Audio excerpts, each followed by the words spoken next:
Uma ótima tarde a todos. Começa agora a segunda edição do Agricultura BR desta segunda-feira, dia 15 de fevereiro. Que bom estar contigo. Estamos ao vivo para todo o Brasil. Você que está nos acompanhando pelas antenas parabólicas, no sistema digital analógico, também pela NET e Claro TV, nos canais 190 e 690. Você também está nos acompanhando pelo Facebook do Canal do Boi e também todas as páginas. São dezenas de páginas que colocam o programa Agricultura BR. Grato a todos. O pessoal está acompanhando também por esta mídia social. Você também pode nos acompanhar pela TV por assinatura Neo TV, aqui no Brasil e no Paraguai também. Estamos também ao vivo pelo portal sba1.com, o portal do Sistema Brasileiro do Agronegócio. Você tem notícias, informações e a transmissão ao vivo do Canal do Boi e do Agro Canal, além de grandes oportunidades de negócios. Também a partir de agora, a TV Imaculada Conceição está linkada conosco, levando a Agricultura BR em sinal aberto para todo o estado do Mato Grosso do Sul. Sejam todos bem-vindos.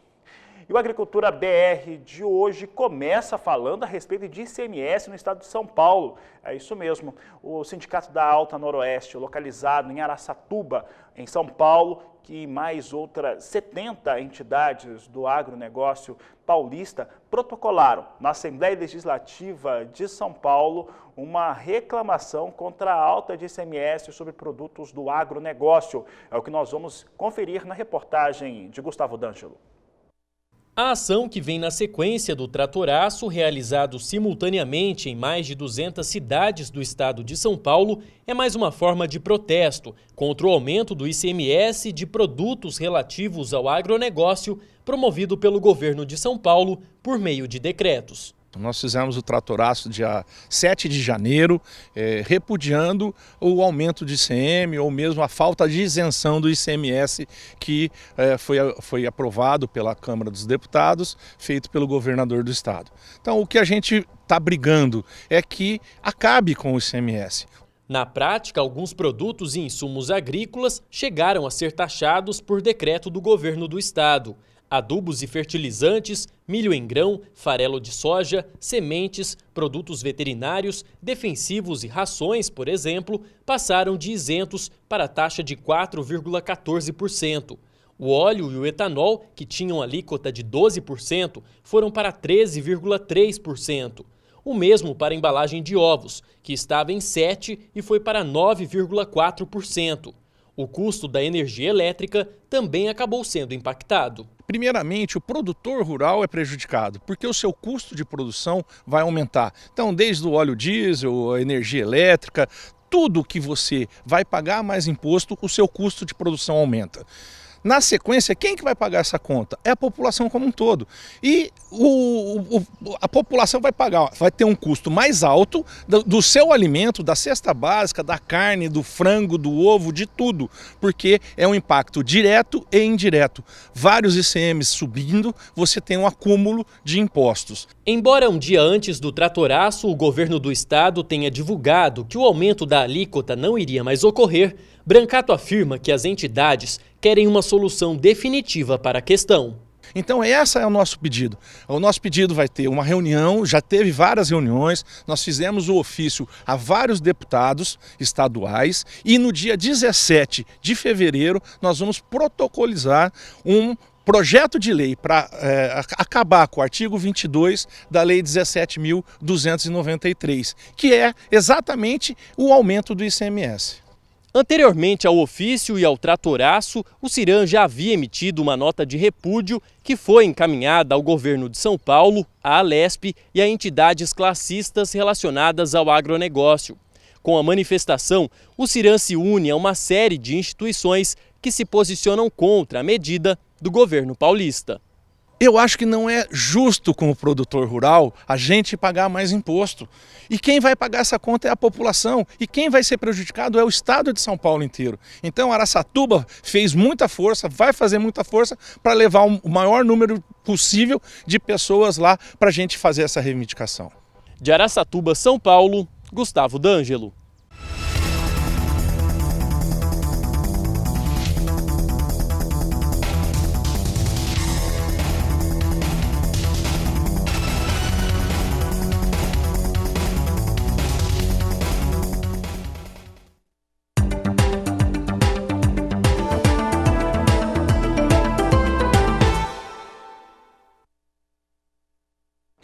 E com o tempo predominantemente aberto nas áreas de produção de soja, na última semana houve um avanço importante sobre as áreas de cultivo em todo o Brasil, especialmente no Centro-Oeste, comandado, claro, pelo estado do Mato Grosso.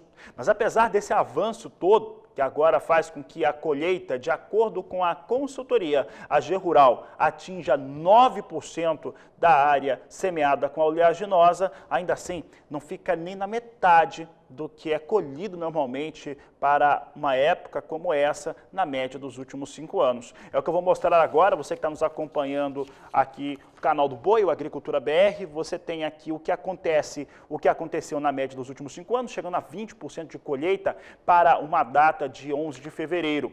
Já até a última quinta-feira, 11 de fevereiro de 2021, 9% das áreas haviam sido colhidas. O ritmo, como eu disse, é puxado pela a forte expressão do estado do Mato Grosso, que vem comandando aí os trabalhos de colheita, e agora com uma aceleração muito interessante. A AG Rural voltou a repetir na divulgação da manhã desta segunda-feira que a sua estimativa de produção para o Brasil é mantida em 131 milhões e 700 mil toneladas de soja.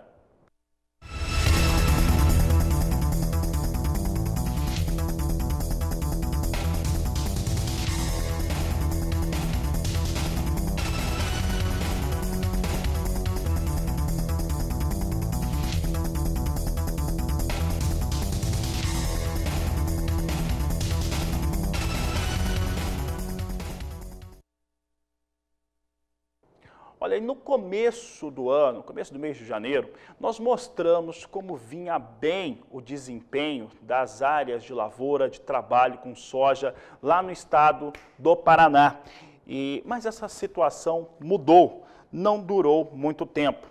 Já no final do mês passado, mês de janeiro, as coisas se alteraram e você acompanhou aqui no Agricultura BR que as chuvas caíram no sul do país e causam prejuízos para os produtores, que chegaram a estimar perdas entre 10% até 20% aí na produção. Em Mangueirinha, na região sudeste do Paraná, 370 quilômetros de Curitiba, o agricultor Laércio Della Vecchia estava apreensivo com a meteorologia, os estragos causados em cerca de 1/4 dos 100 hectares cultivados com soja. Parte dos grãos acabaram mofando, outros apresentaram coloração azulada, causando um aumento da acidez que compromete a qualidade. E é por isso que nós vamos conversar com Laércio agora, ele que vai participar conosco dessa entrevista pela internet. Laércio, um prazer conversar com você, produtor rural aí do estado do Paraná. E eu quero saber como é que está agora essa colheita, quais são os produtos que você tem conseguido tirar aí dos campos. É o que nós vamos acompanhar agora com Laércio, que participa ao vivo conosco. Laércio, boa tarde, seja bem-vindo. Boa tarde, tudo bem, pessoal? Satisfação imensa em estar aí no canal do Boi, nós trocando informações. Então, nós aqui, eu acho que no Brasil inteiro nós tivemos uma série de problemas com condições climáticas no implantar safra.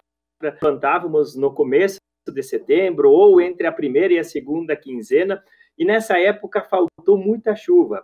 Não só aqui no Paraná, como no Mato Grosso, como vocês acabaram de noticiar, que a colheita está atrasada agora, porque nós plantamos atrasado. Então, nós plantamos a maioria dos sojas em outubro.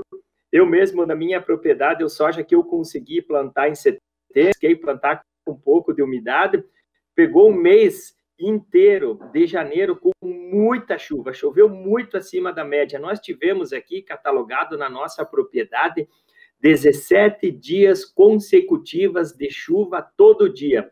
Isso comprometeu parte da produção. Assim, eu acho que vai comprometer também dos sojas que nós estamos colhendo agora devido à falta de luminosidade. As plantas, assim como nós, elas são seres vivos e elas dependem de fotossíntese de luz solar, elas dependem de oxigênio também, e aconteceu que ficou muito tempo nublado e as plantas elas não conseguiram fazer os movimentos via xilema, via fluema, não conseguiram, digamos assim, translocar todos os materiais no enchimento de grão. também aconteceu muito problema de excesso de umidade, as plantas acabaram faltando oxigênio na parte radicular, o que está ocasionando bastante abortamento de vagens, o que está ocasionando uma série de problemas. Então, a sorte que nós, em nossa propriedade, temos os plantios bem escalonados, temos soja do começo de setembro até final de novembro, nós parcelamos bastante as épocas de plantio. O primeiro soja, esse que está aparecendo, aí nós tentamos colher, mas no dia mesmo choveu, não foi fácil. Logo na sequência, quando abriu o tempo, nós colhemos, deu 60% de desconto de soja ardido, soja mofado, e depois as próximas áreas, essas que estão colhendo agora, já não tem mais problema de soja ardido, de soja mofado, você tem uma quantidade muito pequena, abaixo de 8%, que as cooperativas não estão descontando. Então, começou a safra atrasada, comecemos a colher soja ardido e agora, aos poucos, está melhorando. Vamos ver de agora em diante como que vai ser os outros sojas. Laércio, agora falando sobre as questões hoje que nós temos aí com a soja produzida, como é que está aí no seu caso a comercialização antecipada sua e também aí dos produtores que são aí da sua região? Nós aqui, eu acho que todos nós produtores, se nós for ver a nível de Brasil, tem mais de 40% da antecipação do soja feito através de contrato. Nós assinamos, nós concordamos, nós vendemos, e agora nós vamos honrar com o fio do bigode, vamos cumprir o contrato. Eu até peço para os produtores, tem muitos produtores falando que não vão cumprir o contrato, mas nós precisamos cumprir o contrato, é o nosso nome que está ali. Nós assinamos um contrato, por mais eu vendi soja a R$80, hoje o soja está batendo quase 160, mas eu vou cumprir esse contrato, a maioria dos produtores vão cumprir esse contrato. Até tem uma frase que rola na internet, que eu falei assim, que contrato é igual casamento. Quando ele faz, acha que é um bom negócio, mas depois nem sempre é aquilo que a gente espera, mas cabe a nós cumprir. Nós temos que honrar com o fio do bigode e cumprir esses contratos. Laércio, foi boa a comparação. Deixa eu te perguntar uma coisa. A respeito da aquisição de insumos, principalmente adubo, como é que vocês estão travando os negócios junto às tradings, junto às empresas que fornecem, já pensando na safra de milho e também na próxima safra principalmente? Então, os adubos subiram praticamente 50% em relação ao ano passado. Tem muitos produtores fazendo a compra antecipada, eu também vou fazer alguma coisa de compra de produtos já para o ano que vem, mas nós, produtores, estamos muito cautelosos quanto a fazer contrato. Eu mesmo estou muito arriscado em fazer contrato, tem alguns fazendo, mas numa porcentagem menor. Quando foi o ano passado, estava bem atrativo. Nossa, contrato de soja a 80 já era bom. Depois, quando foi a R$100, nós achávamos que era um ótimo negócio. Eu contratei todo o meu custo de produção em sacas de soja. Então, na verdade, aqueles contratos que nós fizemos, se for ver, não é tão ruim, porque na época parecia bom. Agora, se a gente voltasse no tempo, a gente não faria. Nós fizemos, eu volto a reiterar, a importância de nós, produtor, cumprir com os contratos. É doído. Mas vamos cumprir com os contratos. Laércio, a questão hoje, né, que algumas empresas acabaram colocando, né, as fornecedoras de insumos, de travar os negócios em sacas de soja, em bolsa de soja, é algo que para muitos produtores foi considerado ruim. E sempre foi feito isso em dólar, né? Essa troca sempre foi feita foi dolarizada. Agora teve essa troca por soja que acabou não sendo muito boa para o produtor rural. Como é que você avalia esse ponto? Então, na época que nós fizemos o contrato, nós já sabíamos que nós íamos gastar, por exemplo, 30 sacos por hectare, 40 sacos por hectare, baseados em contrato. Agora, do próximo ano, está ficando pouca coisa a mais se nós for fazer contrato de soja.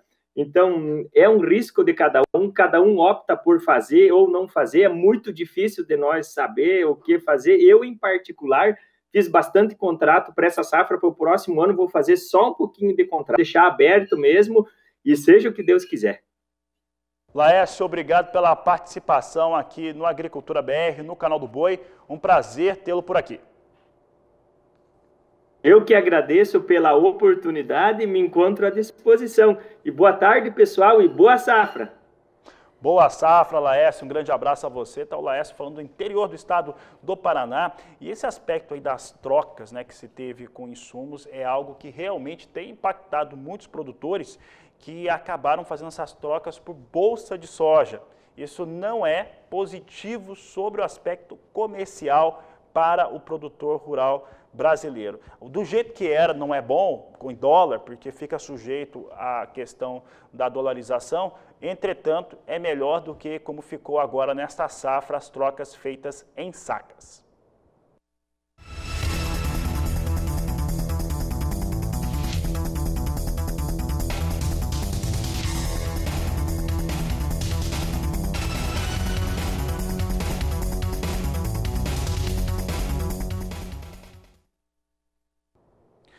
E olha, trazemos agora a segunda reportagem que mostra como que deve ser feita retirada das amostras de solo e de raízes nas áreas de produção de soja a fim de identificar nematóides.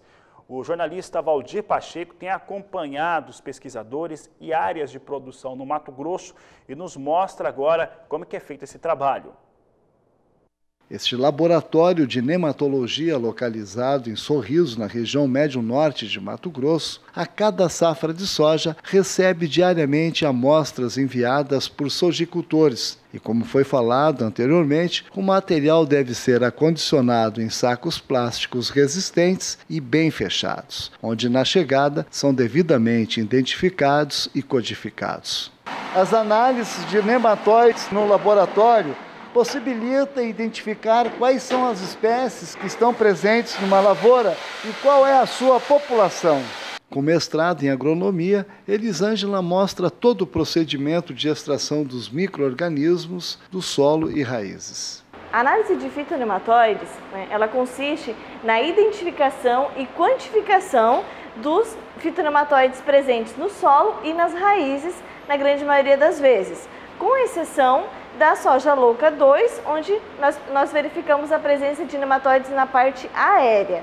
Uma vez coletadas as amostras, chegam até o laboratório, a gente pede até que chegue o mais rápido possível, porque é uma amostra que ocorre uma deterioração nela. Chegadas aqui, elas são separadas, a porção de solo e a porção de raiz a ser utilizada. O solo, ele é agitado, onde os nematóides ficarão em suspensão na água, e depois ele é passado por um conjunto de peneiras, onde eles ficarão retidos. As raízes, elas são lavadas, cortadas e pesadas. Após isso, elas são trituradas em um liquidificador, e também passam depois pelo processo de peneiramento, dentro de um conjunto de peneiras específico. Os nematóides ficarão retidos nessas peneiras e ali eles são recolhidos em um tubo falco.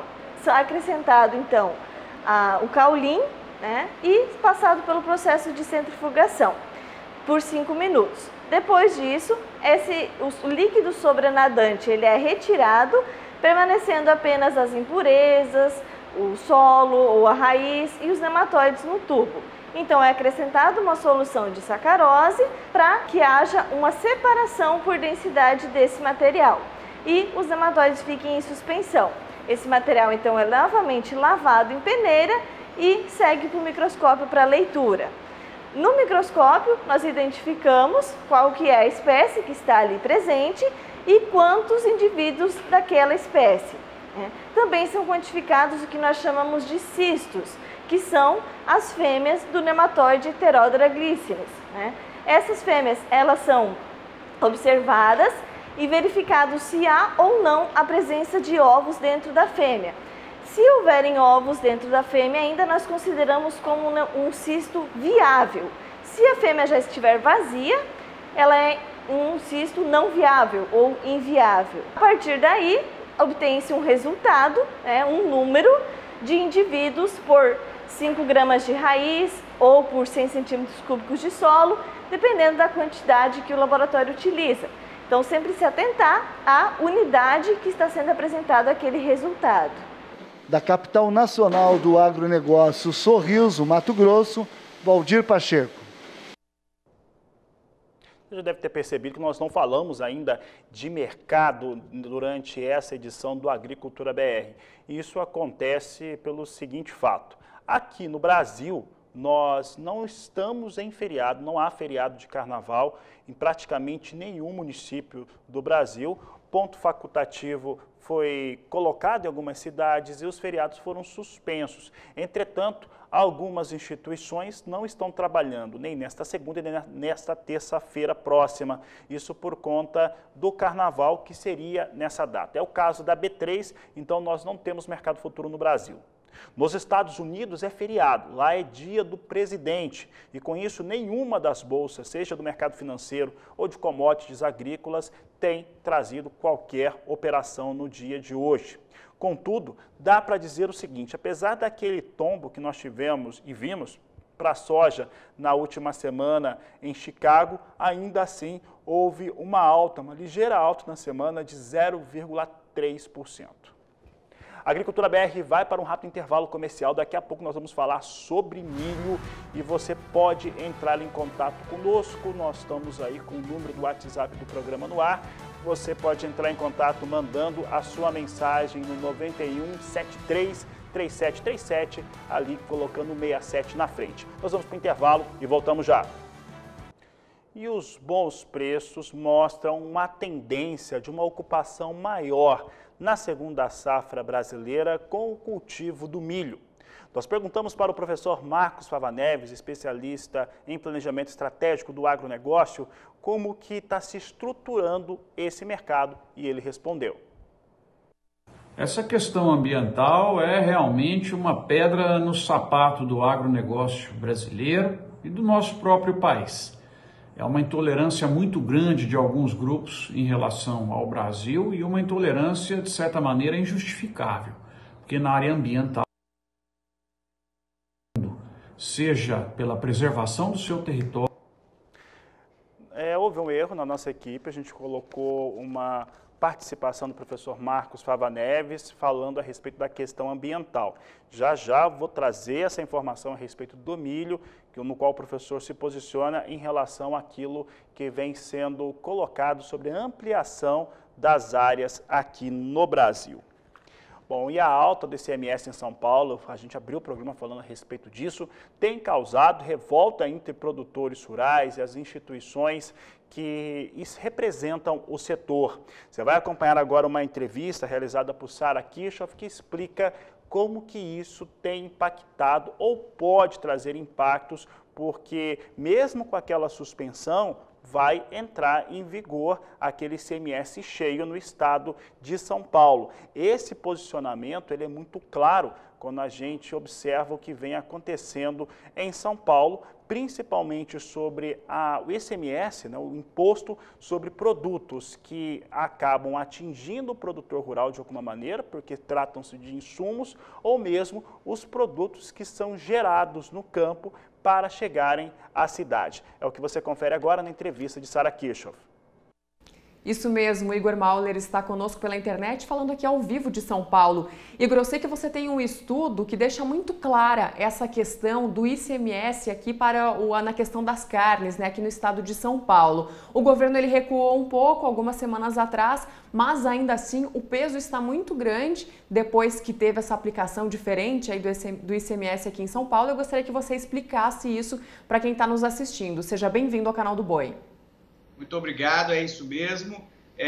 Para carne bovina, houve aquele pacote de outubro que aumentou o ICMS para uma série de produtos, insumos agropecuários, carne de frango, carne bovina, medicamento genérico, uma série de coisas, né, que nós vamos falar só da carne bovina. Houve protestos importantes, o governo voltou atrás em alguns produtos, mas voltou atrás muito timidamente, muito pouquinho no que diz respeito à carne de boi. Só para dar um número para você, antes do pacote de outubro, você tinha um produto que saísse do frigorífico pelo preço líquido, ainda sem ICMS, de 100, ele chegaria ao consumidor final, já considerando o tributo do frigorífico e o tributo do açougue, do supermercado, em suma, do comerciante, do revendedor, ele chegaria por R$ 111,98.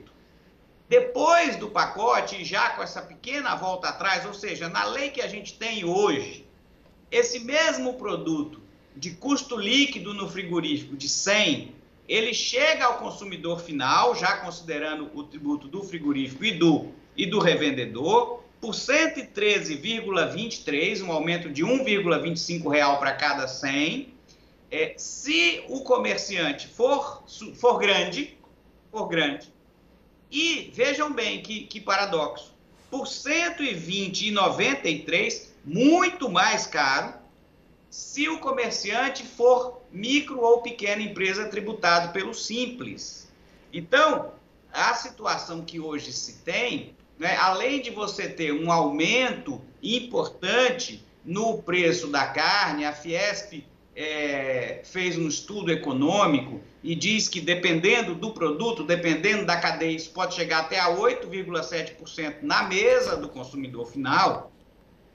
Você tem ainda essa distorção. A Constituição tem diversos artigos que não recomendam, mas que determinam que a União, os estados e os municípios deem um tratamento tributário favorecido melhor para as micro e pequenas empresas. O que o Estado de São Paulo está fazendo repito, além de dar um aumento que é inoportuno e que tem várias fragilidades jurídicas, né, e isso está sendo levado ao governo, além disso, ele está dando um tratamento tributário mais severo para os pequenos. Isso prejudica quem? Prejudica os pequenos comerciantes, que vão perder mercado, para os grandes, prejudica os frigoríficos, porque na medida em que os seus clientes perdem mercado, eles também acabam perdendo, e prejudica o consumidor final, né? E, sobretudo, o consumidor mais pobre, que é aquele que normalmente se abastece nesses mercadinhos, açougues de menor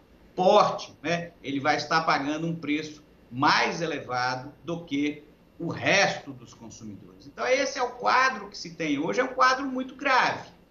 Igor, e na última semana, aqui na capital paulista, inclusive, né, alguns representantes do setor protestaram inicialmente lá no estádio municipal do Pacaembu, exatamente por causa dessa questão do ICMS no setor.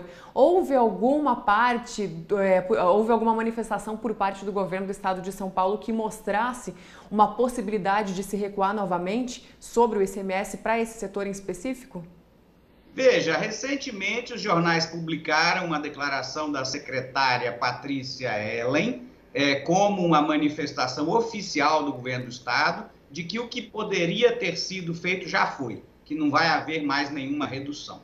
Mas o setor continua acreditando numa solução negociada, continua conversando institucionalmente com o governo para ver se chega a uma solução adequada para esse problema, porque, repito, não é só questão de aumentou ou não aumentou, é que há várias inconstitucionalidades nesse aumento que poderiam gerar uma judicialização, né? O setor não descarta essa possibilidade, mas é lógico que ela é uma última alternativa. Ainda se acredita, apesar da última manifestação da secretária, ainda se acredita numa possibilidade de solução negociada, pelo menos para uma parte desses aumentos, para que não seja preciso levar tudo a juízo. Então, há ainda essa abertura da parte do setor e esperamos também da parte do Estado para que essas inconstitucionalidades sejam corrigidas e para que o povo aqui de São Paulo, o consumidor aqui de São Paulo, não sofra esse impacto tão expressivo que a gente demonstrou, sobretudo num momento,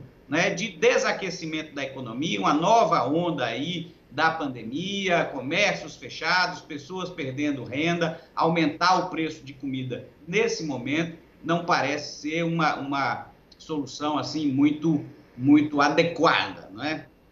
Essa era a minha outra pergunta para você, né? Porque aqui no estado de São Paulo são mais agora 2 fins de semana aí vivendo a fase de lockdown. Sem dúvida, isso também traz mais um impacto para esse setor que já vem sofrendo com essa questão do ICMS, né? As empresas como um todo, né? E os estados, a União, adiou alguns tributos no ano passado, teve um comportamento mais generoso para com as empresas, os estados e os municípios, muito pouco, não é? Os estados praticamente nada, né?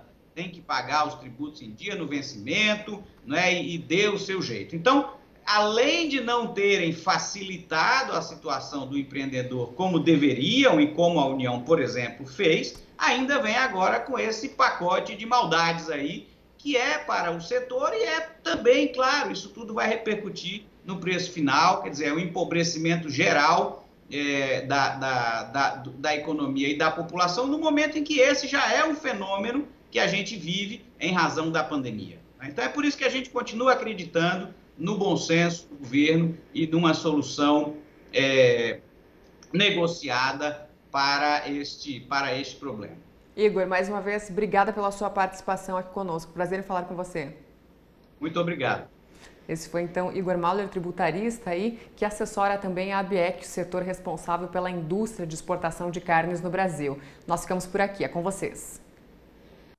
E olha, como trouxemos no começo do programa, o CIRAM, o Sindicato da Alta Noroeste, em Araçatuba, outras 70 entidades do agronegócio entraram com protocolo na Assembleia Legislativa do Estado de São Paulo contra esse ICMS. Por aqui, agora sim, nós vamos trazer a participação do professor Marcos Fava Neves, ele comentando essa área maior que deve ter para a segunda safra de milho aqui no Brasil. Acompanhe. O milho é mais um caso de sucesso no agronegócio brasileiro. Produto que precisa efetivamente de um choque de oferta, porque ele tem sido usado para muito mais canais. Não apenas alimentação humana, alimentação animal no formato de rações, etanol de milho, que é um espetáculo também, e para o canal de exportações. Peguei alguns números aqui para ajudar na minha resposta, vejam que interessante. Em 3 anos, o Brasil aumentou a área de milho em 2 milhões de hectares. A exportação do Brasil em 5 anos pulou de 20 para 40 milhões de toneladas de milho. Imagina o tanto que isso aí não gerou de oportunidade de transporte, porto, né, área, compra de insumos, geração de valor, geração de empregos. Foi muito interessante. E essa ideia, essa possibilidade que o Brasil tem, né, e os nossos principais concorrentes têm dificuldade de fazer o milho logo depois da soja, principalmente como segunda safra, é uma coisa até gostosa de contar nas nossas participações internacionais. Então tem chance sim de aumentar, lógico que corre um risco sempre porque tem o efeito climático da seca, mas o nosso potencial é muito grande e precisamos disso. No milho é choque de oferta. A Agricultura BR vai para um rápido intervalo comercial. Daqui a pouco nós vamos voltar com outras informações. Vamos falar sobre produção de uva lá no estado do Paraná.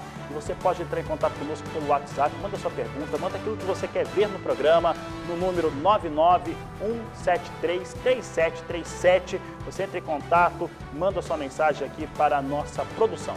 Eu vou para o intervalo e volto já. E a uva de mesa se encontra com o mercado aquecido no Brasil. Por conta disso, algumas variedades têm sido bem trabalhadas em vários municípios do país. É o que nós vamos conferir agora na reportagem de Mauro Andrade. Nós estamos em Marialva, cidade do norte do Paraná, que está a 80 quilômetros de Londrina e que tem na uva de mesa a sua principal atividade, principalmente para as pequenas propriedades. Nós vamos conversar com Sérgio Rufo, ele é professor da Universidade Estadual de Londrina e presta assistência a algumas propriedades. Essa região onde nós estamos inseridos no norte do Paraná, norte e noroeste, ela tem uma característica muito particular, que aqui, pelo clima subtropical que nós temos e por algumas técnicas de manejo que foram desenvolvidas, aqui se produz 2 safras por ano de uva de mesa, ao passo que outras regiões do país se produz apenas 1 safra por ano. Então aqui se tem 2 safras, a primeira safra que é colhida no fim de dezembro, justamente naquele período de maior demanda de fruta fresca por causa das festividades, né, que se tem, o próprio verão, e depois se tem uma outra safra que é colhida entre maio e junho.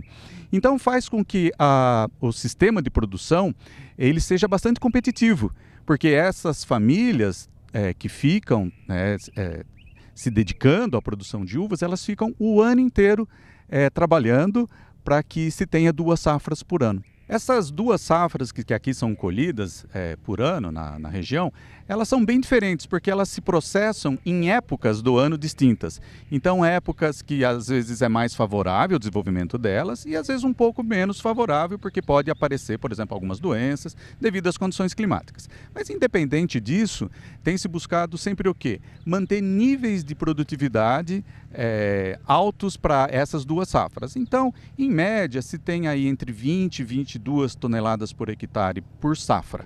Se nós somarmos as 2 safras anuais, então nós temos aí próximo a 40 toneladas por hectare ano, que é bastante competitivo. Apesar da enorme vantagem de conseguir 2 safras por ano, a região enfrenta a dificuldade de mão de obra especializada para a atividade. Muito embora o mercado de uvas de mesa esteja aquecido, um dos principais gargalos tem sido a falta de mão de obra qualificada no campo. Porque para se obter cachos de boa qualidade, de boa aparência no campo, demanda-se uma quantidade de mão de obra muito grande. Por exemplo, esse vinhedo que nós estamos aqui, esse parreiral, ele já está na fase de brotação, na formação de cachos. Eles estão verdes ainda, mas com o tempo eles vão ficar de cor negra, né? Mas para isso foram necessárias diversas operações, como poda, própria condução desses ramos, raleio de bagas, e tudo isso é feito manualmente, é uma operação artesanal.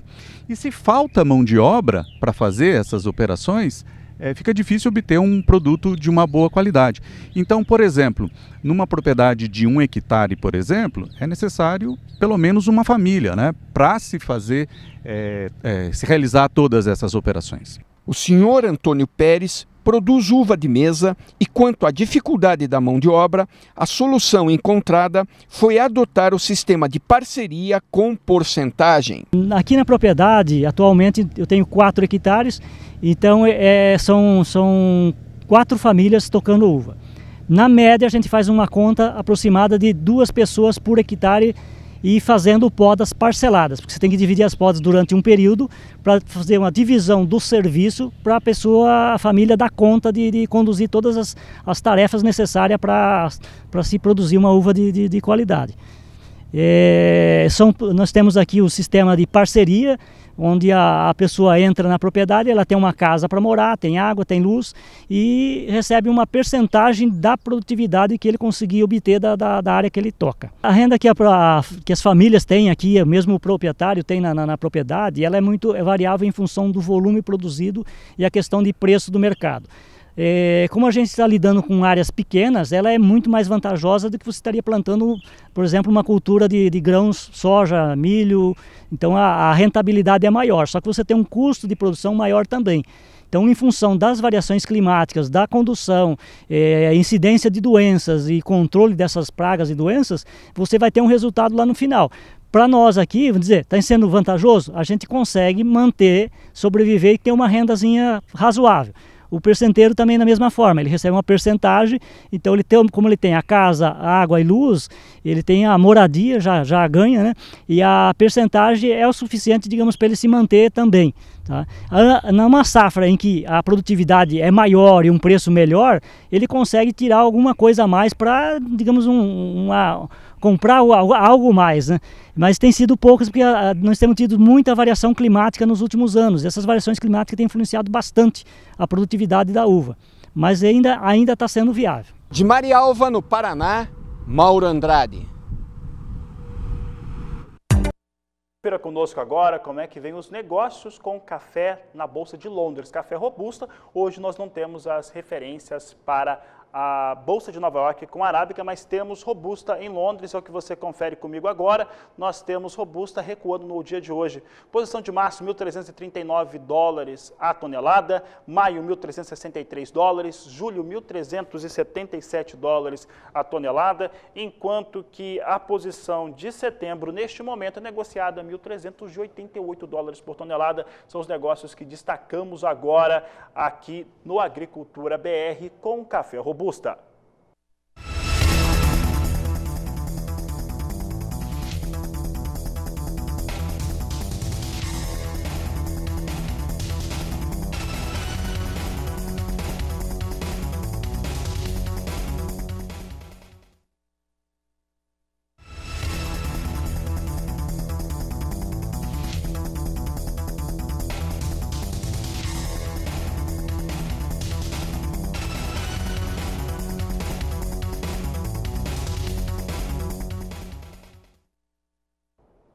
A Agricultura BR vai para um rápido intervalo comercial. Daqui a pouco nós vamos falar sobre produção de leite, uma reportagem muito especial aqui no Agricultura BR. Aproveite para entrar em contato conosco, entre em contato com a nossa produção, mande aquilo que você quer ver no programa, mande a sua dúvida aqui para a Agricultura BR no telefone 6799 173 3737. Nós vamos para o intervalo e voltamos já. E no mês que a raça Girolando completa 25 anos, nós vamos mostrar agora uma reportagem especial de uma família que atua com a raça. É o que você vai conhecer agora na reportagem de Rosa Cabral. Bom dia! Tudo bem? Tudo bem? Tudo tranquilo? Como você tá? E aí, 100%? Opa, então tá bom. Chegamos aí para registrar a história de vocês. Coisa boa, isso aí. Sejam bem-vindos.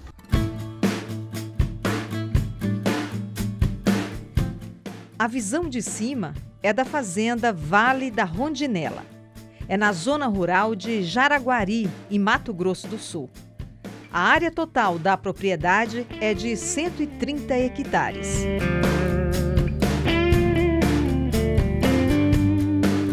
A tradição é o gado leiteiro, ramificado da primeira à terceira geração. Dona Olga, 89 anos. A matriarca de origem alemã. Aurora, a filha, por sua vez, mãe do Cláudio Real, médico veterinário que serve a fazenda. O leite é o nosso assunto, mas antes é preciso dizer que lá atrás Dona Olga criava Nelore em outra região do estado. Mas foi aqui na fazenda, Vale da Rondinela, com um cenário espetacular, e aí eu estou me referindo à natureza, que ela começou com 20 cabeças de vacas leiteiras. Eram holandesas, mas para o centro-oeste não deu muito certo, é o que ela conta pra gente. Vaca holandesa não aguenta o calor. Então ela falou para mim, também o Mário falou para mim, meu filho, né? Falou, vamos passar para outras raças, girolando, é um cruzamento de gir com holandesa, né? Que hoje não é mais, hoje é raiz, girolando é girolando, não tem mais outra. Então o girolando tornou-se aqui na minha propriedade, nossa propriedade pequenina, a raiz de tudo, né? Porque então daí eu teria o leite mensal, bastante, para que pudessem pagar os peão, né? E eu junto. E foi então a chave da virada que abriu as porteiras para a fazenda investir no girolando e tornar a atividade, diga-se de passagem, mais profissional, onde gestão faz uma boa diferença. O dia a dia da fazenda tem que ser um dia a dia com bastante gestão.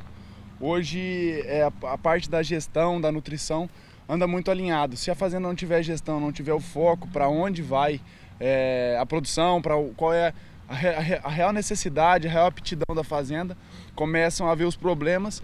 A atividade é trabalhosa e começa bem antes do berço. O pré-natal de uma vaca é tão importante quanto toda a história, porque o produto que ela traz no ventre é que vai fazer a diferença. Então é o cuidado antes de entrar na ordenha, o cuidado nasceu, tomar leite, imediatamente o colosso, curar o umbigo, carinho, e aí é sanidade, atenção, amor, coçar a cabecinha na hora do leite, tudo vai fazer diferença. E a nutrição, né, adequada para que ela expanda bastante. A gente sempre brinca que fala que as mulheres querem ter barrigas menores e as vacas a gente quer que tenha barriga boa, para ter um pulmão bom, para ter espaço, arqueamento de costela. Então, muita coisa do que a gente ouve falar das vacas, essa tem um bom arqueamento de costela. O objetivo está lá, respirar bem, produzir bastante leite, né? Então, tudo isso é uma formação, é uma forma de campeã. A rotina é exigente e rigorosa com a bezerrada. Em cada pedacinho aqui tem uma idade diferenciada que come diferenciado. Então cada etapa elas têm uma alimentação diferenciada, adequada para o seu tamanho, para o seu peso. Para a gente fazer uma comparação, Aurora, aquela primeira que a gente viu lá está mais ou menos com quanto tempo? A primeira é 1 semana de vida. 1 semana. E essas aqui já estão com 2 meses, 3 meses. Outro ponto a destacar é que os animais são domados bem cedo para as competições. Essa bezerradinha, por exemplo, já está no ponto, bem afinada. Eu trabalho mais com a preparação dos animais de leilão e exposição. Linha de dorso, doma deles, a doma racional. As mães são bem cuidadas com um banquete que é pura fartura. 20 hectares da propriedade são destinados para o plantio de silagem. Outros 6 hectares de mombaça rotacionado para as vacas lactantes. Hoje elas somam 35 cabeças. Na totalidade do rebanho, 230 animais. São 2 ordenhas ao dia com média de 700 litros. Fracionando a conta, a média é de 23 litros por cabeça. Para cada litro de leite, o consumo é de 2 quilos de ração. E a regra é clara, a vaca ganha proporcional ao que ela produz. A fazenda faz o controle oficial pela Girolando, ou seja, todas atestadas pelo Índice de Produtividade. Na parte reprodutiva, com o crivo de seleção apertado, as novilhas estão emprenhando entre 14 e 15 meses e parindo aos 24 meses. Reduzir a idade ao primeiro parto e com o manejo correto das bezerras, entre as vantagens, está diluir os custos de produção. O que acontece? Todo o investimento que a gente teria num espaço de tempo de 40 meses para ela começar a dar o lucro, porque o animal começa a dar o lucro quando ela tem o bezerro, né? Que o ideal é um bezerro por ano, seria o ideal nos maiores sonhos de consumo. Para pagar a conta? Para pagar a conta e o leite diário. Então, se a gente alonga muito esse tempo e dando uma nutrição muito fraca, às vezes um pasto ruim, um sal mineral de má qualidade, os animais, o primeiro parto vai ser muito longo, gastando muito pouco por dia, mas o montante, por ser um período muito longo, fica caro. Agora, se eu otimizar todo esse dinheiro que eu gasto, investimento no animal, em 40 meses e eu colocar em 15 meses, em 24 meses, para ela começar a parir, é mais ou menos a mesma coisa que eu iria gastar e ela já vem produzindo aos 24 meses. Então a gente acelera o ganho, acelera o movimento dentro da fazenda. Na parte do melhoramento genético, os touros selecionados são escolhidos genomicamente e selecionados para o gene da beta-caseína A2A2. É aquele leite indicado para quem tem alergia ao leite de vaca. E a missão, em linhas gerais, é fornecer ao mercado animais que carregam na sua genética o DNA para melhorar a pecuária leiteira. E em se tratando da raça Girolando, uma das particularidades é a longevidade. Essa vaca é uma vaca de 2007, então é uma vaca que já tem aí uns bons anos, né? É realmente uma vovó muito querida, mansinha, ela tem lactação de mais de 14 mil quilos de leite em 365 dias, então é muito leite, é muito leite. Hoje ela ainda possui lactação de mais de 30 quilos, mesmo sendo tão idosa, vamos chamar assim. Como é que vocês trabalham esse melhoramento aqui da seleção? Perfeito, hoje nós selecionamos as doadoras com bastante critério, então só os melhores animais mesmo são doadoras. O que são as vacas doadoras? São elas que a gente faz aspiração, coleta os oócitos, leva para o laboratório, faz a fecundação in vitro e transfere em algumas vacas barriga de aluguel, que são as receptoras de embrião. Então, com isso, a gente tem várias filhas de um animal como esse, em vacas teoricamente inferiores do que ela. Isso a gente pode fazer um aceleramento, um encurtamento de gerações muito rápido. E deixando a carinhosa, fascinante seguir, vamos encerrar por onde começamos.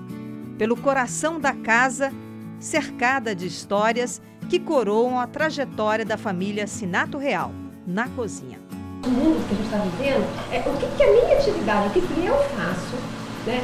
O que vocês aqui, vendo uma realidade nossa, o que a gente pode levar para o próximo?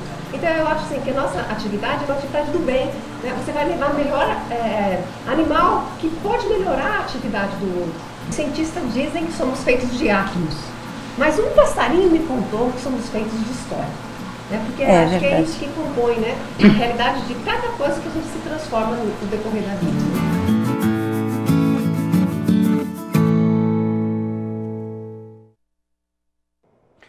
Bom bonita reportagem. Nós vamos para o intervalo comercial. Daqui a pouco nós vamos trazer mais um assunto importante falando a respeito de mercado agropecuário aqui no Brasil. Você aproveita para participar conosco. O telefone está na tela.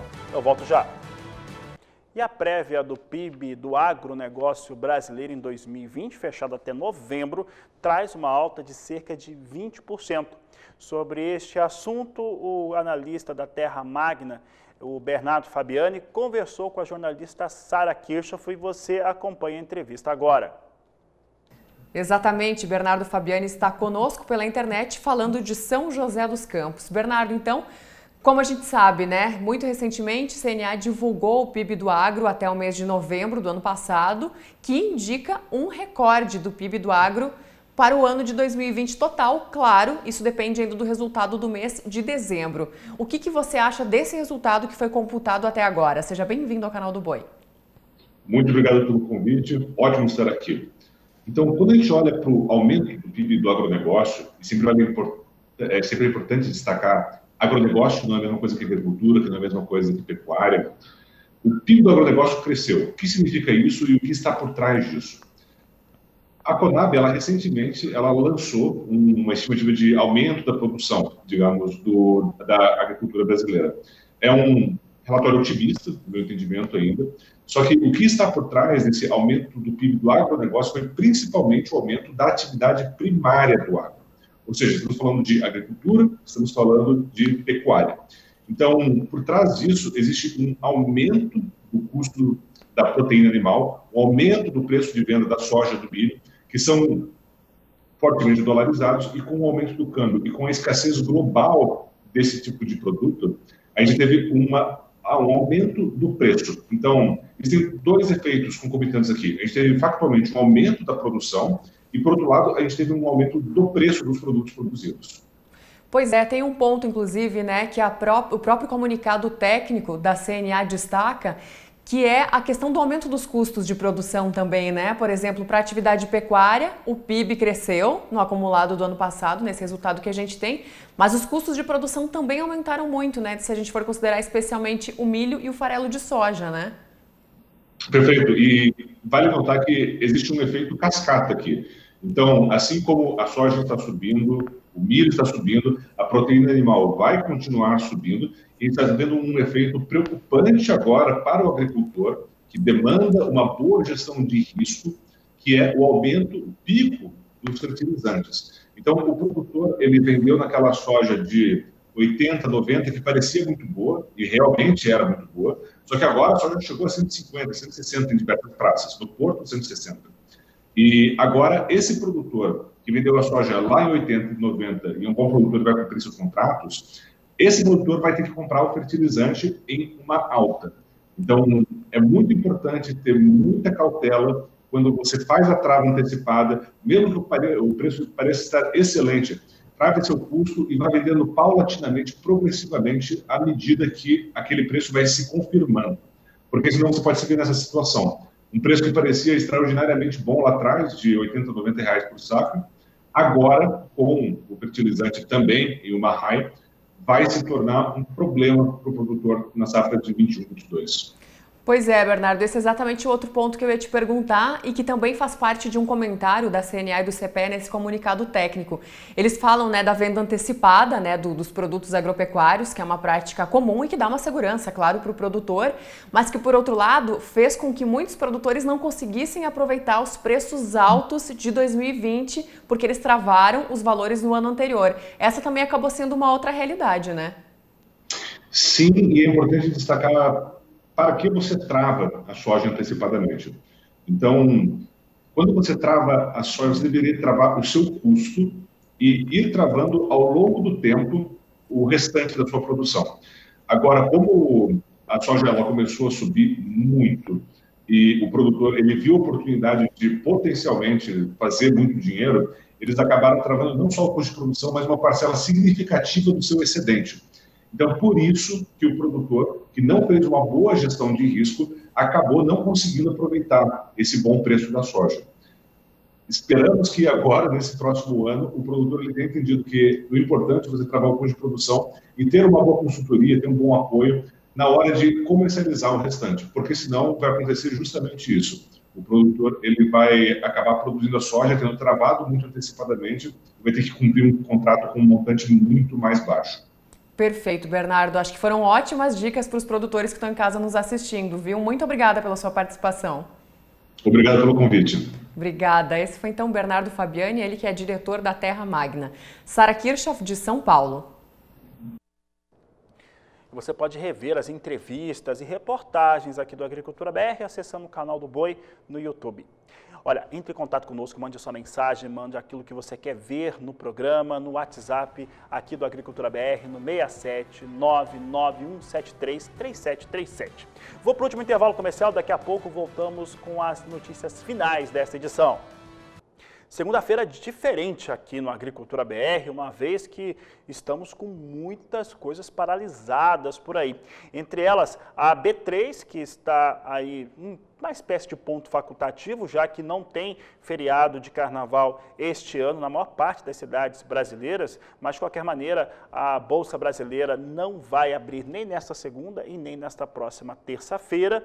E hoje também está tudo parado nos Estados Unidos, mas lá é feriado, lá é dia do presidente, portanto não tem a movimentação de bolsas do mercado financeiro e nem de commodities agrícolas. A expectativa é uma retomada amanhã dos negócios, vindo naquele ritmo que nós observamos na última sexta-feira. Um outro item importante é em relação à demanda e aos relatórios do Departamento de Agricultura norte-americano, que vai passar a ser apresentado a partir de amanhã, portanto, durante essa semana, com um dia de atraso. Com essas informações, essa edição do Agricultura BR fica por aqui. Nós vamos voltar às 16 horas na terceira edição. A todos um grande abraço e até lá!